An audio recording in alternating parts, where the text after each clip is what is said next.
এই দেখো বসে গেলাম রান্না করতে। আজকে করবো সরষা দিয়ে ভেন্ডি চচ্চড়ি। দেখেছো? এই দেখো ভেন্ডি এখানে এরকম করে কেটে নিয়ে এসেছি আমি। আলু কেটেছি, টমেটো কেটেছি, পেঁয়াজ কুচি। তাহলে রান্নাটা আগে বসিয়ে দিই। আরেকটা জিনিস ভিডিওটা পুরো দেখবে। এক রান্নার সাথে আরেকটা রেসিপি তোমাদের সাথে শেয়ার করবো।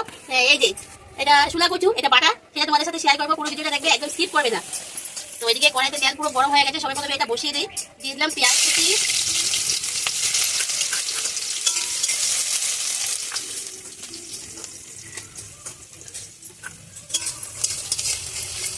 খাওয়া উঠে না,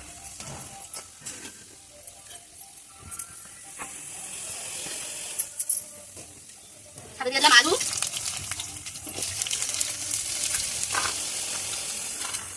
পরিমাণ মতো লবণ দিয়ে দিলাম।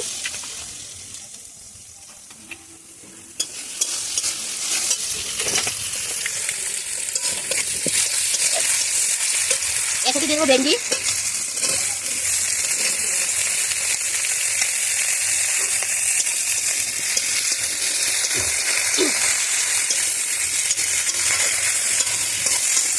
ভেন্ডি কতবার থাকে কালে দিয়ে ভাজি করে সিদ্ধ করে তরকারি রান্না করে।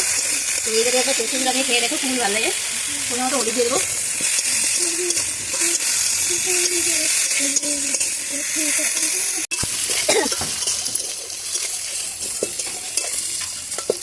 দেখো ভেন্ডিটা খুব সুন্দর করে ভাজি ভাজি করে নিয়েছি। দিয়ে দেবো টমেটো,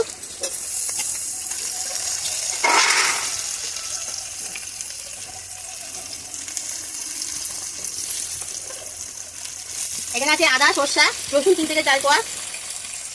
আমি এখানে সাদা সরষা দিয়েছি।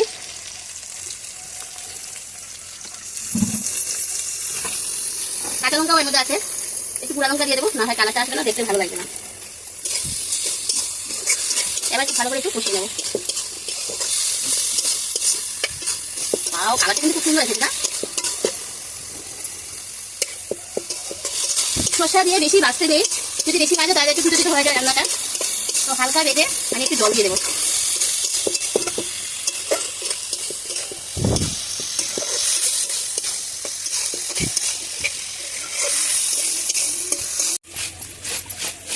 ওদিকে চালটাও বেছে নেই।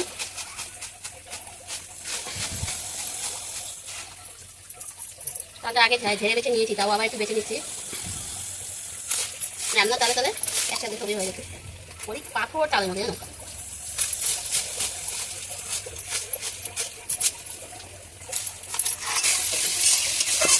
এটা আমার কষানো হয়ে গেছে। কোনো মতো জল দিয়ে দেবো। তাই করে বাবা ওই রাখতে যাবো, দেখো না রাখো না, উঠে যাবে না, তো না অনেক দূর চলে আসো।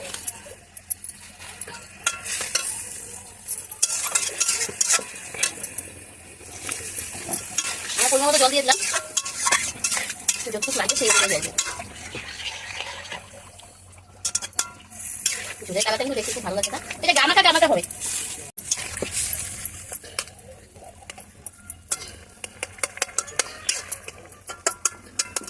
টমেটোগুলো একটু গলিয়ে গলিয়ে দিই।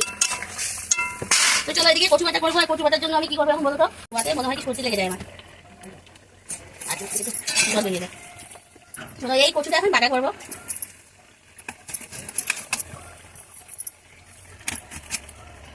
পুরোটা করবো না, কারণ খাওয়া তো বাটা খাওয়ার মানুষ সবাই করে দেয়। কচু খেতে এত কেউ পছন্দ করে না, বাটা খেতে কিন্তু আমার খুব পছন্দ। আমি সব কিছুই পছন্দ করি, আমার কোনো কিছু মানা নেই সত্যি কথা বলতে। তাও যেহেতু আমার ভর্তি ভেন্ডি চচ্চড়ি,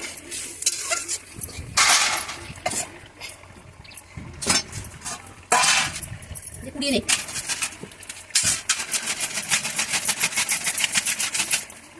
কুড়ালে সুবিধা হয় বাটা করতে, বা মেশিনেও করতে সুবিধা হয়, মিক্সার মেশিনে। সব ধরে কুড়িয়ে দেবো।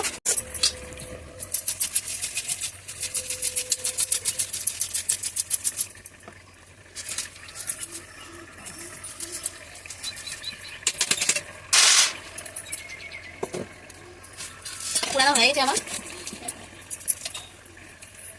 অল্প লবণ দিয়ে দেবো। খুব ভালো করে চিটকিয়ে নেব। বর্ষা দিনে যেহেতু কচু, আরও এটা কাঁচা খাবো, অনেক সময় চুলকায় না, আর অনেক সময় আবার চুলকায়, তো একটু একটু গলায় ধরতে পারে আর কি। কচু জাতীয় জিনিস যেহেতু রান্না করবো না,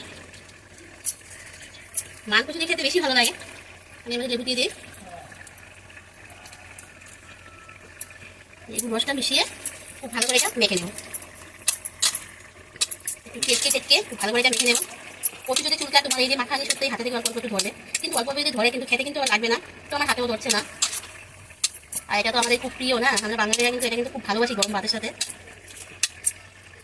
তো আমি এটা অল্প কিছু পর্যন্ত এভাবে রেখে দেবো।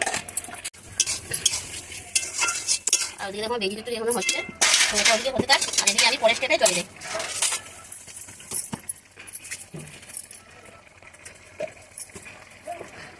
এমন আমি নারকেলটা কুড়াবো।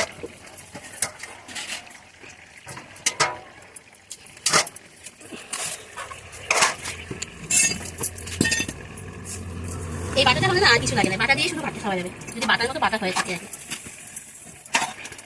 তো চলো এদিকে আমার বেগুন কেটে হতে থাক। আর এদিকে আমি লবণ আর লেবু দিয়ে ভালো করে চিটকে মেখে রেখে দিয়েছি। এবার চলো নারকেলটা খুঁজে নিই।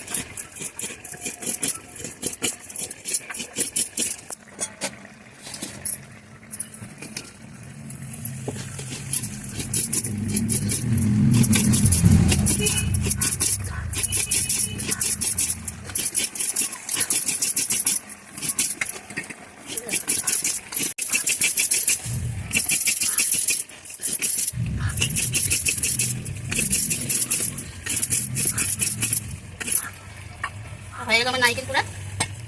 এবার যেটা করবো, এটাকে খুব ভালো করে চেঁচিয়ে রসটা বের করে নেবো। দেখছো খুব সুন্দর দুধের মতন বেরিয়েছে। তো যদি এটা মান প্রচুর হয়ে থাকে, এই রসটা যদি কাউকে খাওয়াতে পারো তো সে বুঝবে কি জিনিস। তো আমি আর শিলপাটা বাঁচলাম না, শিলপাটাটা আমার এত ভারী, এখান থেকে এখানে টানাটানি করা বহুত মুশকিল। তার জন্য আমি মিক্সির মধ্যে দিয়ে দিলাম। ভালো করে দেখো রসগুলো বের করে নিলাম। বের করে দিয়ে দিলাম, সাথে দিয়ে দেবো নারকেল কোড়া। তো নারকেল কোড়া সব দেবো না, এই যে হাফ দিয়ে দেবো। এই বাটার মধ্যে কিন্তু ঝাল অনেক লাগবে, ঝাল ছাড়া কিন্তু ভালো লাগবে না। আর কচু যেহেতু কাঁচা, আরো ঝালে বলে না বিচে বিষ থাকে, তো একটুখানি একটু ভাত থেকে থাকে তো ঝালে সেটা কেটে যাবে। তো বেশ কিছুটা কাঁচা লঙ্কা দিয়ে দিলাম, এটা একটু ঝাল না হলেও ভালো হবে না। কয়েকবার রসুন দিয়ে দিলাম, সাথে দিয়ে দেবো পরিমাণ মতো লবণ। আগে একটু লবণ দেওয়া আছে, তো একটু লবণ দিয়ে দিলাম। চচড়িটা আমার একদম কমপ্লিট হয়ে গেছে। আগুনটা আমি বের করে দিই। দেখো চচড়িটা এরকম হয়েছে, কালারটা হচ্ছে খুব সুন্দর হয়েছে, গড়িয়া কালার হয়েছে। তো এখানে আমি লবণ দিয়েছি, নারকেল দিয়েছি, এই দেখো এর মধ্যে লবণ দিয়েছি, নারকেল দিয়েছি, কাঁচা লঙ্কা দিয়েছি, রসুন দিয়েছি, কচু দিয়েছি। তারপরে দেবো সরষা। এখানে দেবো সরষা, আমি ভিজিয়ে রেখেছিলাম, কিছুটা সরষা এর মধ্যে দিয়ে দেবো। এতটুকু সরষা দিয়ে দিলাম। অল্প একটু চিনি দিয়ে দেবো, স্বাদের ব্যালেন্সটা ঠিক থাকবে কিন্তু। আর বাটাটা খেতেও খুব টেস্টি লাগবে।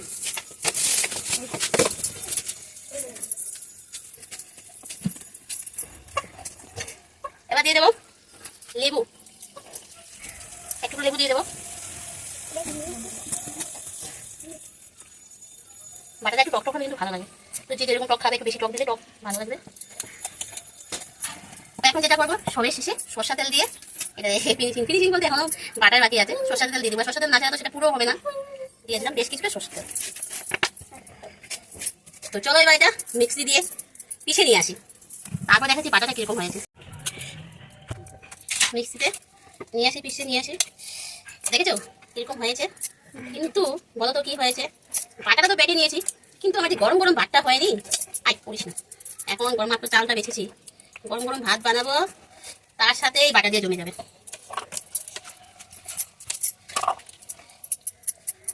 কি সুন্দর হয়েছে, এই দেখো কাঁচা কুচু বাটা এরকম হয়েছে। আর ভাতের সাথে এটা খেতে যা ভালো লাগবে। আমি তোমাদেরকে একটু খেয়ে দেখাই কিরকম টেস্ট হয়েছে। স্বাদে একদম পরিপূর্ণ, ঝালে লবণে মিষ্টিয়ে একদম পরিপূর্ণ, কোনো কিছু কম নেই। এবার গরম গরম ভাত বানিয়ে নিই, তার সাথে পুরো জমে যাবে। সাথে আছে ভেন্ডি চচ্চড়ি, সেই ডালটা খুব সুন্দর হয়েছে। তোমাদের কাছে কেমন লেগেছে? যদি ভালো লাগে লাইক করবে, কমেন্ট করবে, শেয়ার করবে। যারা এখনো এই চ্যানেলটি সাবস্ক্রাইব করে দিও, মুখে জল এসে যাচ্ছে। আর যারা ফেসবুক থেকে দেখছো তোমাদেরকে বলছি আমার আইডিটা একটু ফলো করে দিও আর আমার পাশে দেখো। আজকে টাটা, বাই বাই।